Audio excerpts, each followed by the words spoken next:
Welcome into the Pursuit of Manliness podcast, where we are vigorously equipping men to pursue biblical manliness. My name is Jared Samuels. I'm the host of the podcast. Men, as always, I'd like to begin by thanking you for checking out today's podcast episode.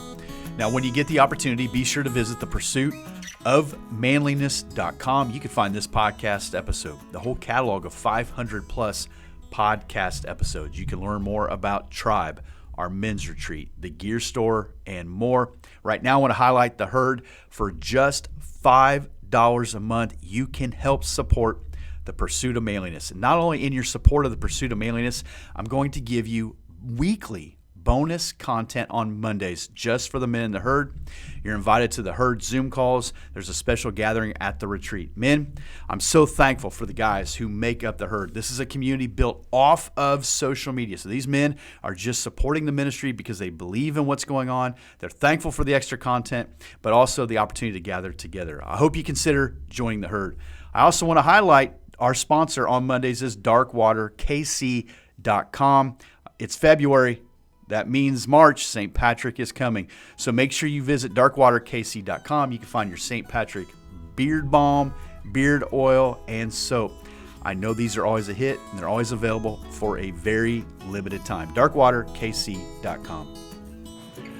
So men, as you can see, we're talking money today.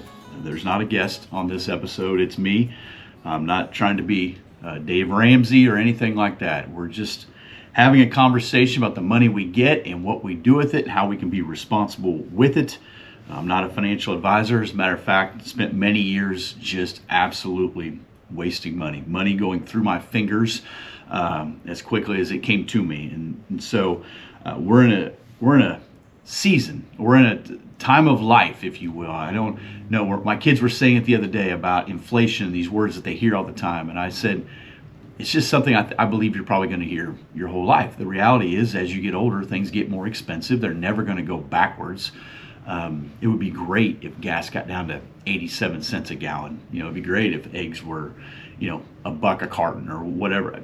It's never going to happen, But there are ways that you and I can be more responsible with our money and have more of it.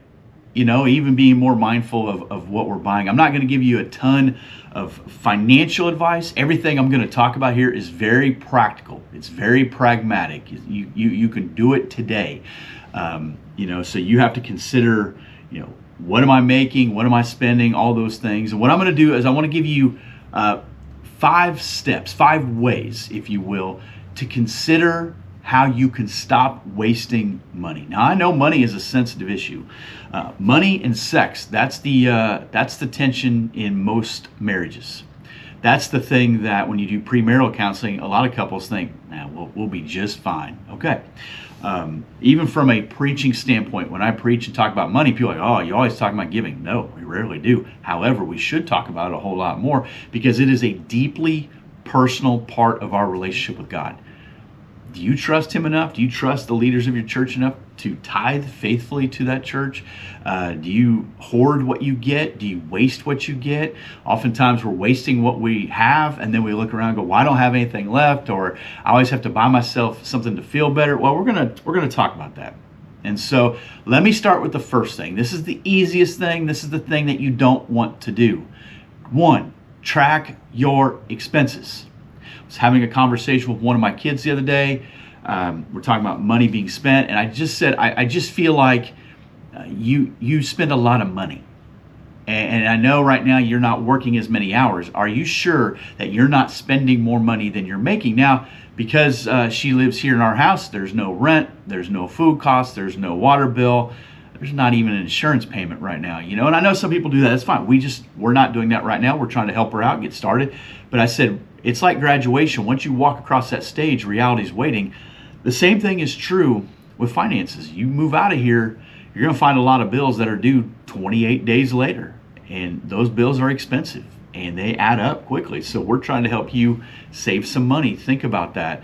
So, track, I said, that's what I told her, track your expenses. Use a budgeting app or spreadsheet or whatever. You could have a Post-it note. Just write down every dollar you spend. Be honest. Every dollar you spend. You start on the first of whatever, here this episode's going the first of the month. You say, hey, for the next 30 days, I'm going to track every dollar I spend.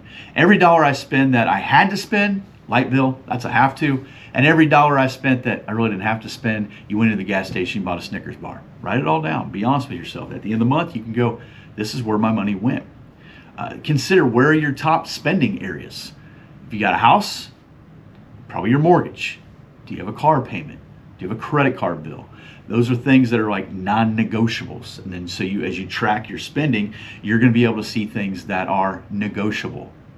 You don't need to go out every Friday night. You don't have to have a dinner. You don't have to buy the new thing. The new phone came out. Well, I got to have it. No, you don't have to have it. Your phone will work just fine. I'm a testament that you can miss a few upgrades on phones and you'll be just fine. You'll save yourself a few bucks. So first and foremost, I need to track my expenses, and you got to be honest with this. Now, if you're married, you got to get buy-in from your spouse, which I understand. It always seems like there's one spouse who wants to be completely hands-off, who maybe the reason why they're hands-off is because they spend a lot of money they shouldn't be spending. But nevertheless, you have to get on the same page and maybe just say, hey, can we just bring all the receipts to me for the next 30 days? I'm just trying to get a better gauge of where we're at and what we're spending and those types of things. The second one is set a spending limit. I know that feels like punishment to some people. And I don't know why that is. Some people just look at this idea of a spending limit. You weren't sure about tracking your expenses.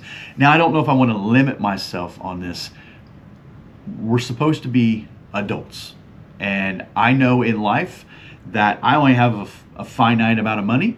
Okay, direct deposit coming my way. If I want to work extra here or take a second job there, whatever. I was talking to an individual years ago and they were having money problems. And I just said, why don't you tell your wife that for a while you're going to need to work a second job to make some money to pay down this, I think it was a car bill of some kind.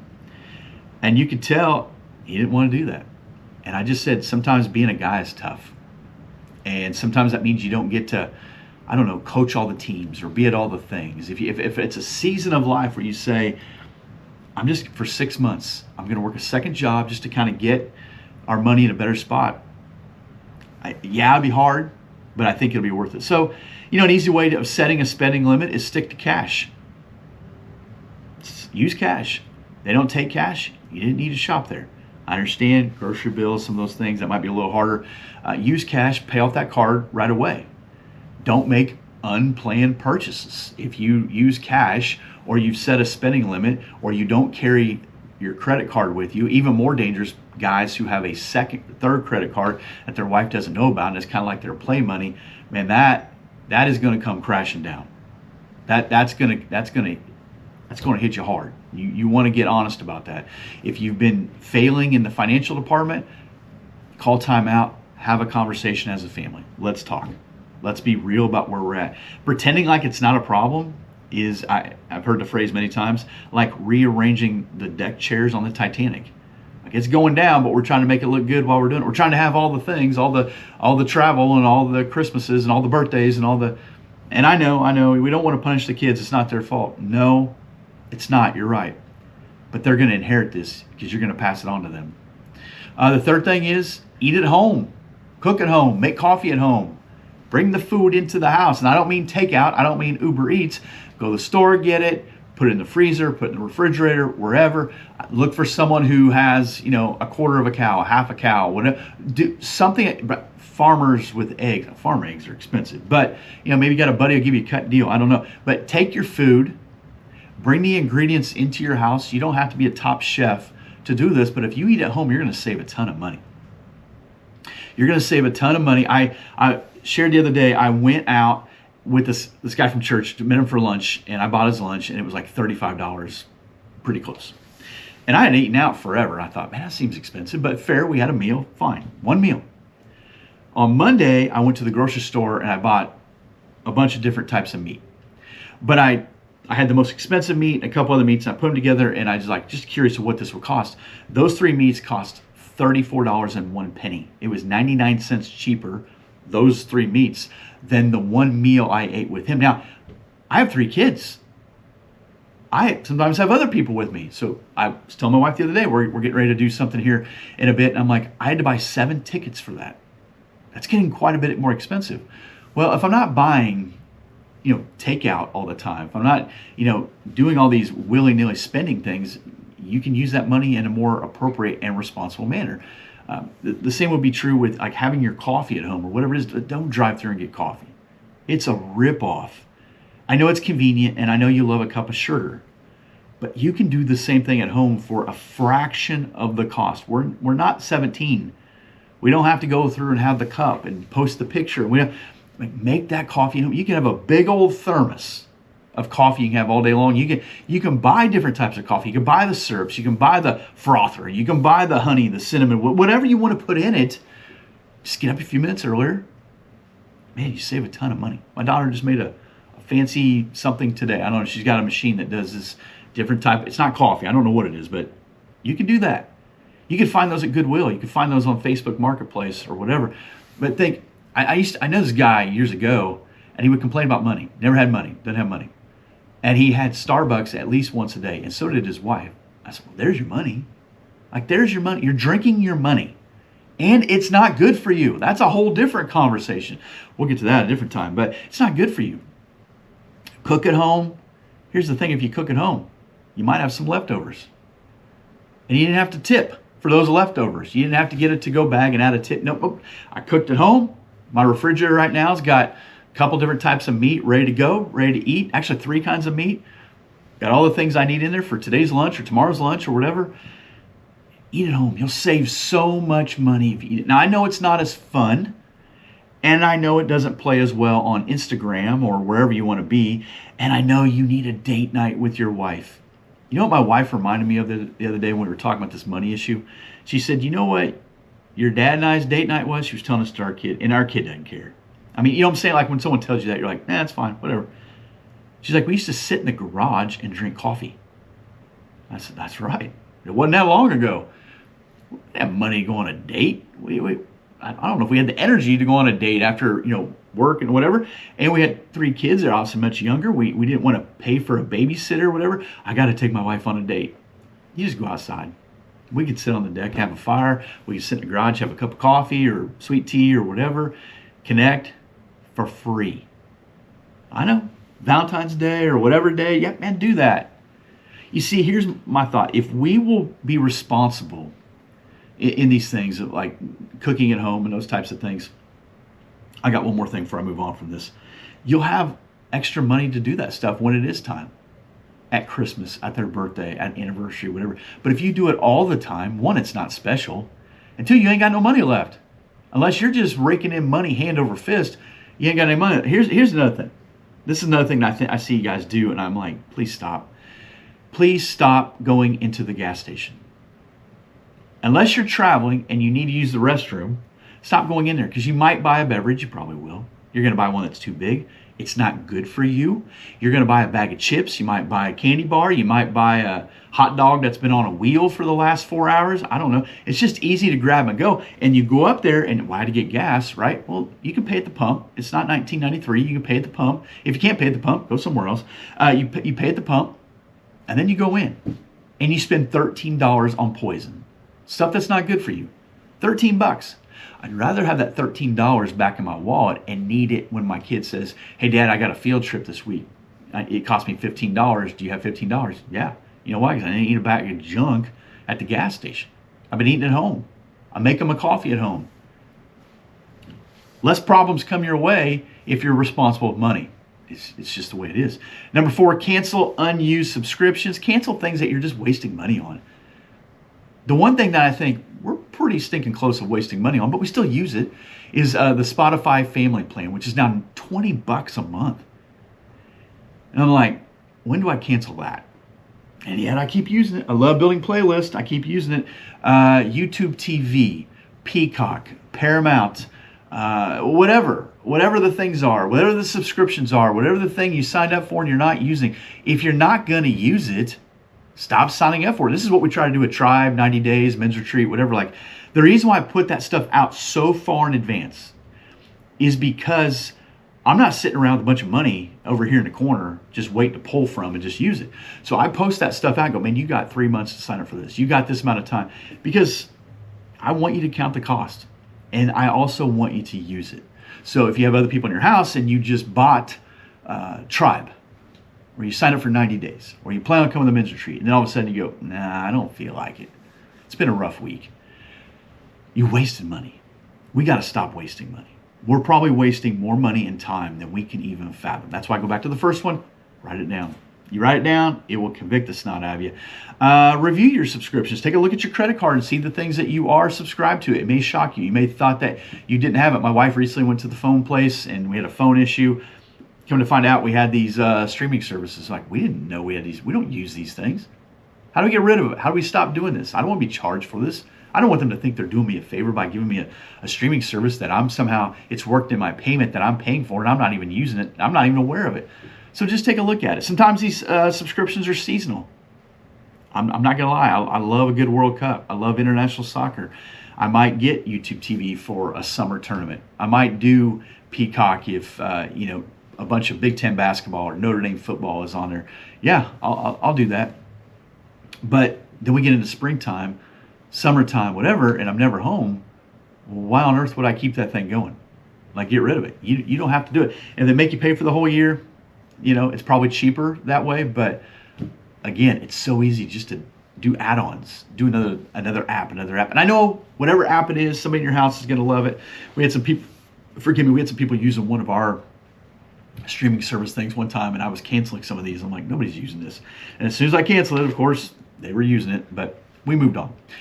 Here's the fifth one. So I'm going to just review this list real quick. Track your expenses, set a spending limit, cook and eat and drink at home, cancel any unused expenses, subscriptions, whatever.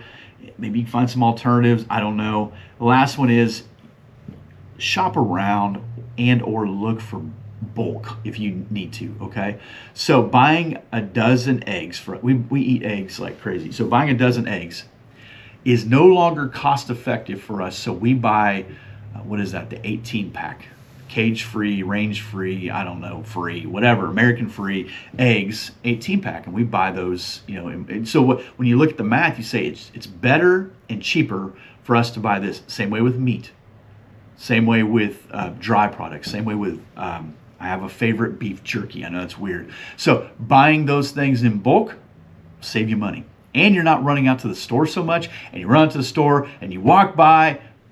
Little Debbie has designed their cake a different way. I'm just going to say this between you and I.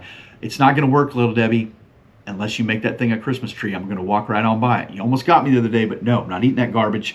You put a Christmas tree on it, I'll give in. But there's a new thing. There's a Super Bowl. There's a Valentine's. There's a March Madness. Everything is built around you buying something. Everyone's getting something from you. So if you go into a Costco, a Sam's, we love Aldi. Meijer is my convenient place. I'm not saving any money there, but if I'm looking at how can I buy strategically to load up my house so I'm not having to go out every other whatever, and then if everything unravels in America, you know what I'm saying, you got some food, you're not freaking out. You don't have to get in a line of 100 people because you've been saving your money. You're not wasting it on, gas station junk. You don't got a bunch of subscriptions that you've been wasting money on. You've been responsible. And so you got some money, you got some food in the house and maybe some money in the house. You got a little bit of money in the bank. You got your food stored up. You get your food stored up. I've already talked about survival skills and things you need from there. You can start building from there. You want to add some stuff to your house? You want to have some long-term 20, 25-year storage food? I think it's a wise idea. I don't think that's part of your grocery bill this week. That's something you work towards, but you probably can't do it today if you've been wasting all your money on frivolous things.